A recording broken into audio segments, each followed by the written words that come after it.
봤을 땐 굉장히 큰 단점입니다. 그냥 분명히 자신있게 얘기할 수 있어요. 이런 입학함과 동시에 여러분들의 장점은 굉장히 큰 여러분의 아킬레스 건이 될 거예요.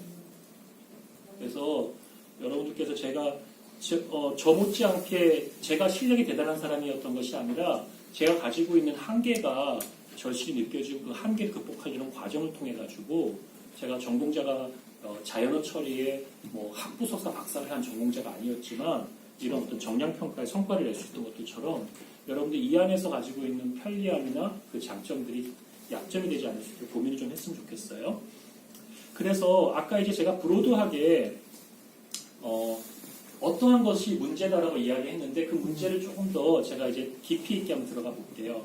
태스크 1입니다. 우리 이제 컴퓨터 사이언스에 태스크라는 표현을 많이 쓰는데 임무 1인데 아까 얘기한 것처럼 뉴스의 제목과 뉴스 안에 있는 내용의 불일치의 문제입니다. 이걸 약간 말을 바꿔 생각하면요. 여러분들 경찰 조서에 기본적인 라벨링, 범죄인, 이름, 성명, 주소지, 전화번호, 이런 것들과, 그죠? 범죄명, 이 사람이 무슨 범죄다라고 규정해 놓은 거, 기소 의견, 이런 것들, 불구속 수사, 등등 이런 의견들을 적은 것들과 이 조소 안에 있는 내용이 과연 어떨 것인가. 물론 제가 여러분들이 일하는 그 형사 소송이건 이런 관계에 대한 전문 지식은 많이 부족해서 지금 하는 용어가 여러분들에게는 좀 비전문가 같다는 느낌을 줄지 모르겠지만 저는 아마도 여러분들이 하고 있는 그 프로세스를 한 달 정도만 금방 파악하고 내용을 보게 된다면 아마 이 150만 건을 지금 기계학습 시켜왔고 작년에 130만 건을 딥러닝 시켰고 대략 한 300만 건 정도의 도큐먼트를 다뤄보는 경험으로 충분히 찾아낼 수 있겠다. 이런 만져봤던 경험에서 자신감이 있는데 그때 아마도 여러분들이 그 하는 업무에 대한 특징을 좀 많이 이해해야 되겠죠. 뉴스는 뉴스만의 고유한 특징이 있어요. 여러분들이 쓰고 있는 만약에 경찰이 쓰고 있는 조소의 프로세스 방식과 판사가 쓴 판결문의 방식과 교수가 쓴 논문의 형식과의 말투가 같은 의미의 말들이라고 하더라도 그 도메인에 따라 다르게 표현되어지고 문장 형태가 다릅니다. 그리고 같은 우리나라 말이지만 그래서 이제 그러한 것들에 대한 이해가 굉장히 중요하다는 걸 제가 좀 더 추가로 말씀드리고요. 이 임무는 제목이 뉴스 내용과 일치하지 않는 뉴스를 검출하는 건데요. 이 검출은 굉장히 중요한 게 속도의 문제입니다.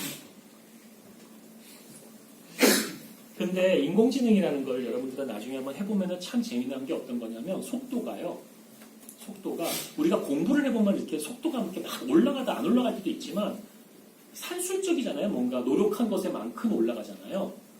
근데 제가 제 경험에는 인공지능의 기계학습의 능력은 그 지수로구적이에요. 몇 함수의 성격입니다. 파워로. 그래서 어느 한 시점에서 이 올라가는 게 굉장히 높습니다.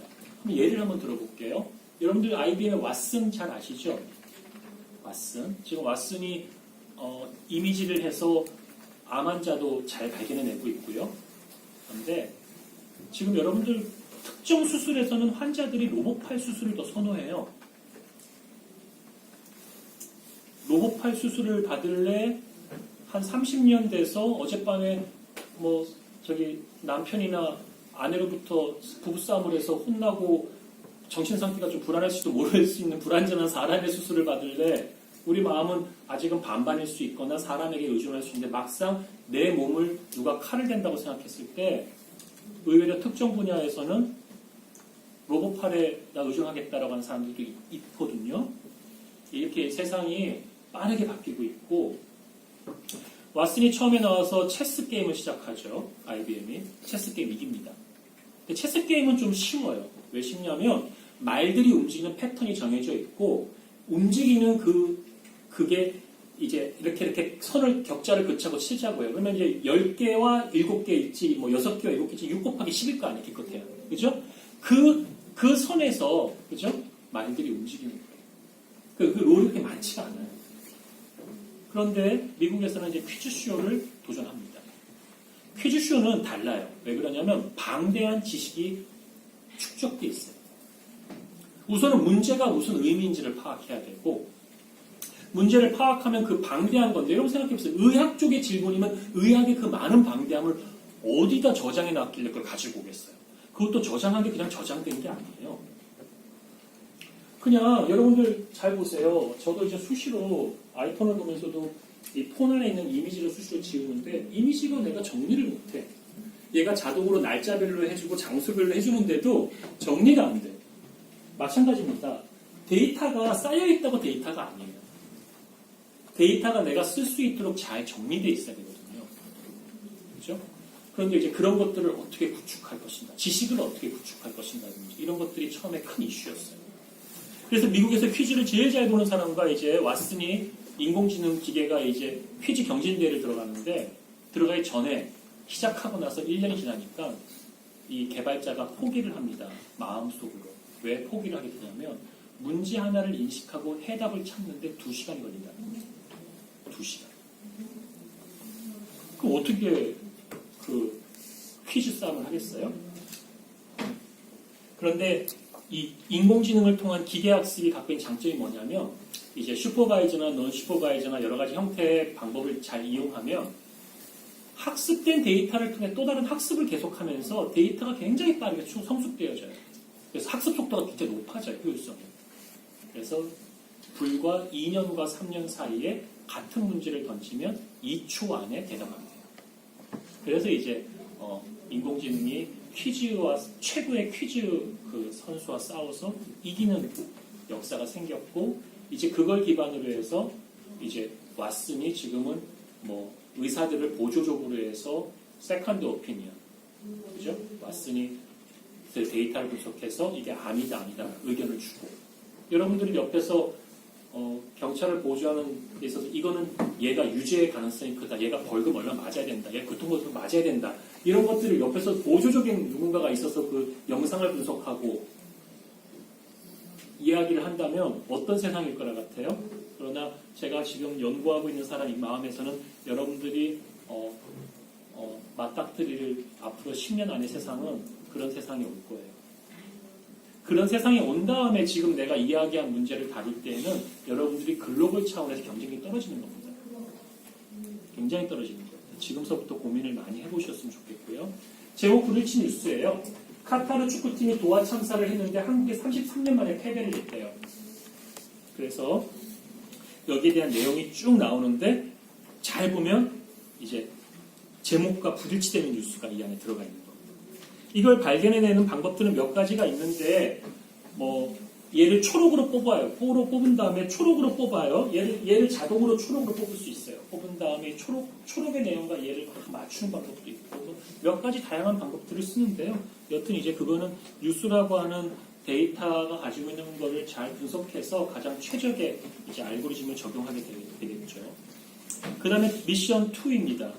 딱 2개의 문제를 가지고 6개월 동안 이제 우리나라에서 자연어 처리를 제일 잘한다고 하는 각 대학의 연구소 팀들과 대학 교수님들과 또는 뭐 애트리 등 국내 최고의 연구소 연구원들과 또 어떤 개인으로 그냥 도전한 사람들이 그냥 다 모여가지고 한 자리에서 받은 데이터 갖고 기계학습 시키고 와서 또 확인하고 문제 확인하고 또 이제 결전의 날이 오기 전까지 또 한 번 더 테스트하고 이런 과정을 거쳐서 이제 했는데요. 두 번째 문제가 좀 더 어려운 문제였습니다.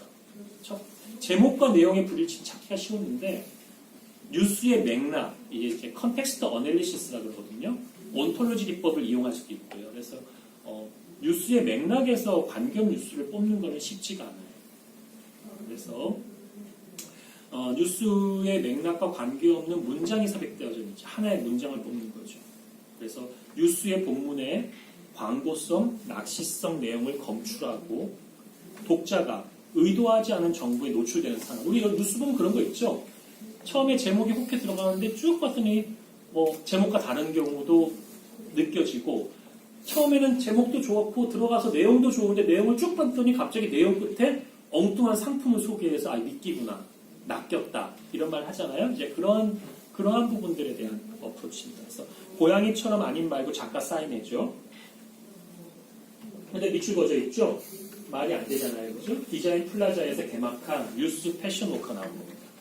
이런 것들을 찾는 거는 여러분들이 눈으로 읽으면 찾기가 쉬워요. 그러나 내가 오늘 여러분들한테 한 1인당 한 2,000개씩의 뉴스 기사를 주고 그걸 읽고 제목과 내용이 불일치한 걸 찾아라고 하면 여러분들이 아마 그런 일을 한 달 정도 시키면은 아마 다 눈이 막 이만큼 충혈되고 너무나 괴롭다고 하면서 아마 일을 화가 날 거예요. 그죠? 근데 이제 기계는 그런 부분들을 효율적으로 일을 할 수 있다는 거죠. 이 결과는 이렇게 제출합니다. 아웃풋은. 뉴스는 식별자가 있어요. 뉴스마다. 그래서 뉴스 A 뉴스 하면 A 뉴스에 아이디가 들어가겠죠? 아이디가 들어갈 거고 그 다음에 이제 그 다음에 분석 대상 뉴스의 식별자, 임무 번호가 있고 뉴스 번호가 있겠죠. 그 형식을 맞추어줘야 됩니다. 예측치의 확률값, 소수점 안에 두 자리까지 그 probability, 확률을 맞춰줘야 됩니다. 이게 확률의 세계로 들어가면은 여러분 통계와 확률은 다른 개념이에요. 그렇죠?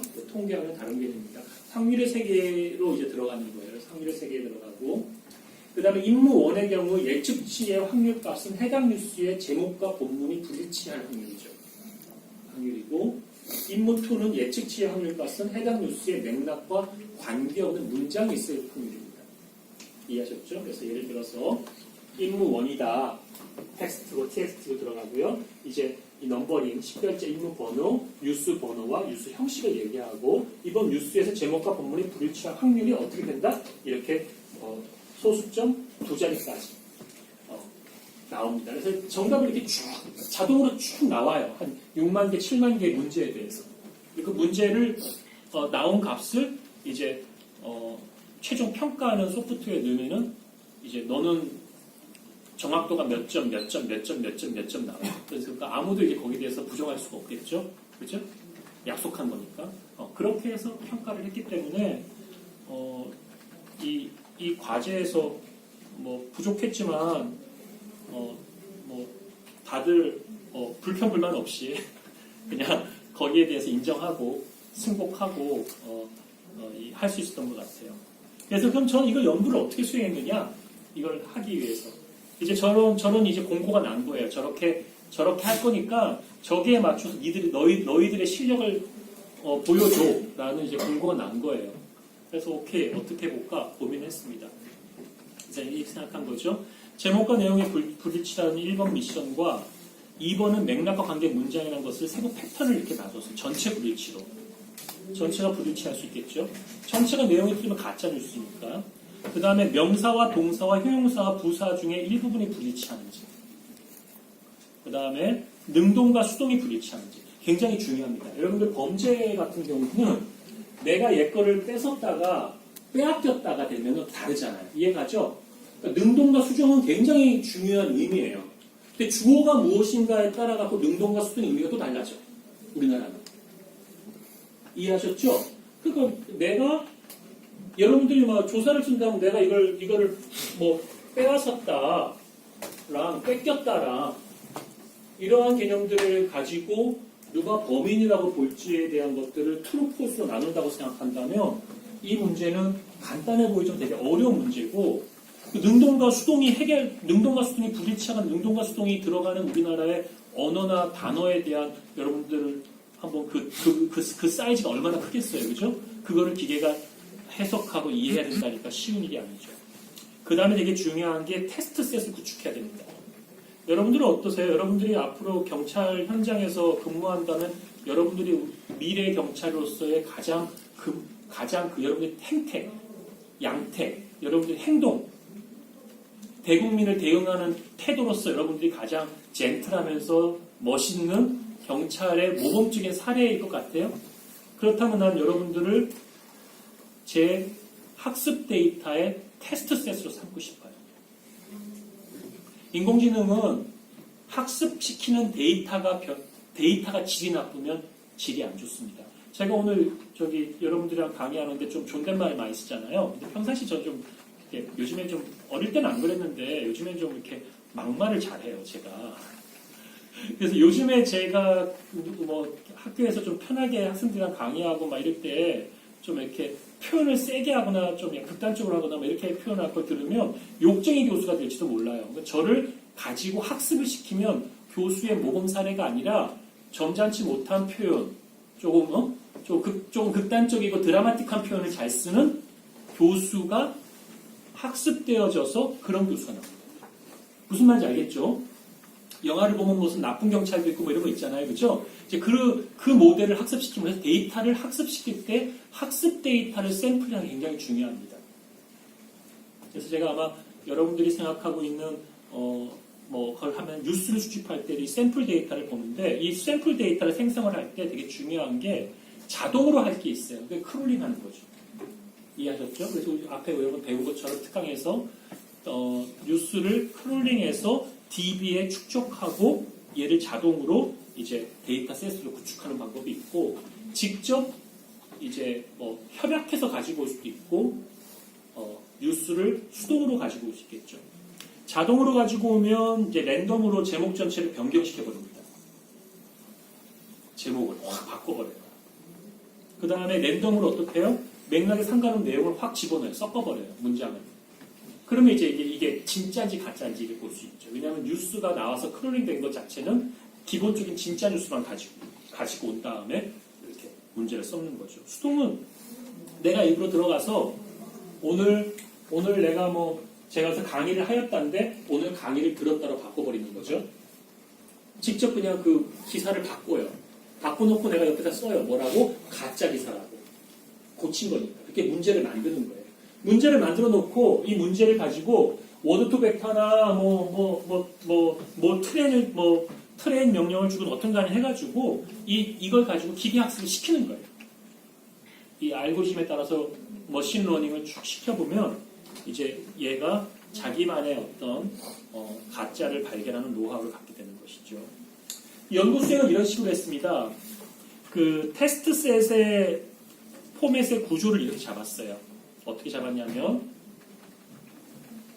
입력되는 CSV 파일의 포맷이 식별자, 뉴스의 타이틀, 뉴스의 본문, 라벨의 집합, 셋으로 구성합니다. 이게 굉장히 중요한 게 셋을 잘 잡아야 돼요. 셋, 집합을 잘 잡아야 돼요. 식별자는 뉴스 자체의 식별자이고요. 제목은 한글 텍스트가 되겠죠. 한글 텍스트. 제목은 이제 우리나라 뉴스만 보니까 뉴스 본문도 한글 텍스트겠죠. 라벨은 가짜면 뭡니까? 1을 붙여주고 아닌 경우는 0을 붙여줘요. 이제 그렇게 테스트할 데이터 셋을 갖추면 이 뉴스 테스트 데이터가 진짜인지 가짜인지가 이미 정해져 있죠. 정해져 있고 이 뉴스가 무엇이라는 것 식별되어져 있겠죠. 그래서 기계학습을 시킨다. 기계학습과 딥러닝이 좀 틀려요. 여러분들. 근데 제가 오늘 여러분들한테 빅데이터, 전수조사를 하는 빅데이터의 특징, 통계가 있었죠. 그 다음에 빅데이터가 나오죠. 그죠? 물론 지식정보 시스템이 있었고요. 그 앞에. 그 다음에 기계학습, 머신러닝, 딥러닝 이렇게 발전할 때 그 발전하는 것의 기술적 차이가 무엇인가를 좀 설명해 주면 되게 좋은데 제가 여러분들이랑 오늘 그런 원론적인 얘기 안 하고 그냥 이렇게 해왔던 내용을 하니까 설명을 하지는 않겠지만 굉장히 중요한 것들 중에 하나가 기계학습 또는 딥러닝을 할 수 있도록 라벨링 처리되어진 데이터를 제공받아야 됩니다. 제공받아야 기계학습을 할 수 있어요. 그거를 구축하는 게 되게 돈이 많이 들어요. 그런데 그거를 구축한 사람이 내가 그거를 인공지능을 개발하겠다고 하면 구축한 공공재적인 굉장히 좋은 학습 데이터가 특정한 사람에게만 기회를 주어지는 꼴이 납니다. 제가 연구를 해보니까 그래서 학습 데이터는 오픈해 줄 수 있으면 좀 좋다. 이런 것들을 좀 말씀도 드리고 싶고요. 그 다음에 이제 모듈을 개발하는데요. 모듈은 이제 자동 요약과 비교 분석과 결과로 나누었어요. 요건 사실은 제가 처음에 세팅했던 거기 때문에 나중에 다 고쳤습니다. 나중에 고쳤는데 데이터를 볼 때 자동 요약은 특별히 보면 형태소 분석, 오브젝트 인식, 어휘 의미 분석, 어휘의 의미, 구문 분석, 의미 역인식, 상호 참조, 대용어 처리, 문장 분리. 문장을 분리해서 인무2를 이제 찾아보는 거죠. 그냥 문장을 분리해야지만 그 문장과 문장 사이의 거리가 나오니까. 생각해 보세요. 이렇게 쉽게 생각해 드릴게요. 지금 여기 빨간색이에요. 빨간색을 그냥 RGB의 1이라고 칠게요. 1이라고. 여기 먼저 파란색이죠. 빨간색과 파란색은 좀 거리가 있잖아요. 그죠? 그래서 그냥 이 거리를 10이라고 칠게요. 그래서 빨간색은 1, 파란색은 10이라고 우리가 그냥 숫자로 놓는 거예요. 그러면 이 가운데 죄송한데 이 색깔이 조금 밝은 색이라 생각해서 제가 이 정도면 몇을 주면 좋을까요? 이게 10이니까. 이거를 한 8 정도 줄까요? 그럼 8과 10의 거리가 가깝습니까? 1과 이 8의 거리가 가깝습니까? 얘가 가깝죠? 그럼 얘는 어떤 거예요? 유효에 가까운 애들이죠? 얘들이 같이 섞여서 얘기하면 비슷한 사람들인 거죠. 비슷한 이야기를 하는 거죠. 이 얘기를 하다 갑자기 얘를 할 때는 반전이나 반의가 아니면 얘기가 나오지 않겠죠? 이해가요? 그죠? 다시 말씀드리고 싶은 것은 기계는 우리가 생각하고 있는 언어에 대해서 언어의 의미를 이해하지 않아요. 언어의 의미를 이해하지 않아요. 우리가 이해하는 식의 이해를 하지 않아요. 우리가 언어를 사용할 때 그 언어가 갖고 있는 언어들의 거리를 우리가 DB에 저장을 해놓고 그 거리들을 통해서 보는 방법들 등 여러 가지 그런 방법으로 이해하는 거예요. 좀 이해가 되죠? 그죠? 그러니까 기계가 잘 이해하는 언어의 방법이 있는 거예요. 그리고 이제 비교 분석에 들어가는데 지식망으로 비교하면 이제 지식에 대한 난리지, 네트워크를 통해서 분석하고 유사도를 분석, 아까 유사하다고 했죠? 단어를 비교하고 구문을 비교하고 아까 얘기한 수동과 능동이냐를 비교하고 의미를 비교하고 중의성, 개념, 고양이와 동물, 유사관계 그 다음에 이제 워드 인베딩, 배딩시키는 학습 기반을 쓰거나 마지막 결과는 잘 보세요. 되게 중요한 게 이 기준들이 되게 천차만별일 거 아니에요. 그죠? 움직이면 이것들을 일치시키기 위해서 이게 정규화, 노멀라이제이션을 시키는데 노멀라이제이션 시키는 기본적인 방법은 소프트 맥스라는 방법을 이용해서 0과 1 사이에 붙입니다. 그걸 이제 시그모이드 함수를 이용하는 경우도 있고요. 나중에 제가 기회 되면 또 설명을 또 해드릴게요. 오늘은 이제 그거를 더 깊게 들어간 상황은 아니니까 제가 그냥 이 정도만 설명하겠습니다. 그래서 이 정규화를 시키기 위해서 또 제곱 방법을 이용해서 음의 수를 제거하는 방법. 왜냐면 제곱을 시키면 음이 없어지잖아요. 그죠? 여기 거리가 뭐 마이너스 5다. 뭐 이래버리면 좀 그 이상하니까 거리가 멀게끔 하려고 제곱을 시키거나 그런 경우도 있어요. 뭐 그런 여러 가지 실제 자연어원 기반으로 가짜뉴스를 발견할 때 적용해야 될 알고리즘, 그 알고리즘을 또 좀 고쳐나가는 방법들은 되게 다양하고 그 과정에서 굉장히 많은 창의력이 필요하고 그 과정에서 창의력이 나오려면 뉴스에 대한 이해도가 높아야 돼요.